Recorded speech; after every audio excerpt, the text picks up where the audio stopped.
racing. I've enjoyed it. Surprised a little bit by the parity of the front runners in the mountains. We've got a group there that there's not a great deal between them. It's more a case of who's more fatigued on a given day than it is about actual ability. So that's been really surprising. I think the Schleck brothers have started to do what we expected them to do, but the impact hasn't been great. I think Evans is looking in a great position, and the big surprise, the lovely story we're all looking at is Thomas Vockler, who's got himself in a great position. And he wasn't just staying with them in the Pyrenees, he was actually giving as good as he got.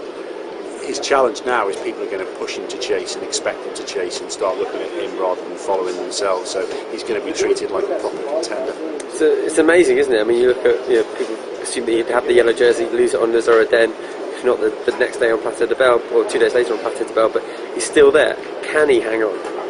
I think if he can get through these two mountains days, and he's got a very good shot at that, then his time trialling, I mean, I think in the Dauphiné was just around 2 minutes behind Evans, when he's got slightly more than that now on the best time trialist of that group.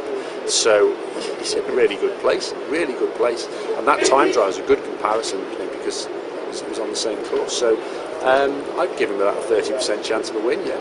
And Contador, a lot comes down to him, doesn't it? Because he has to make up a lot of time, but if he is powerful, or he does regain his strength, then he could blow the race apart and end Wagner's reign in yellow. Well, Contador suffers from carrying this reputation of what he's done before, whether he's got good health or not. He's the only person, I believe, in the top 35 that broke the Giro this year, and I think that's a huge thing, because it's a lot to do 2 major tours now.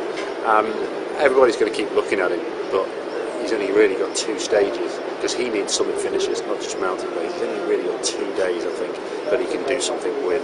So I think the odds are stacked against him. His podium place is more likely, I think, for him this year at best. So reputation counts for nothing in the Tour?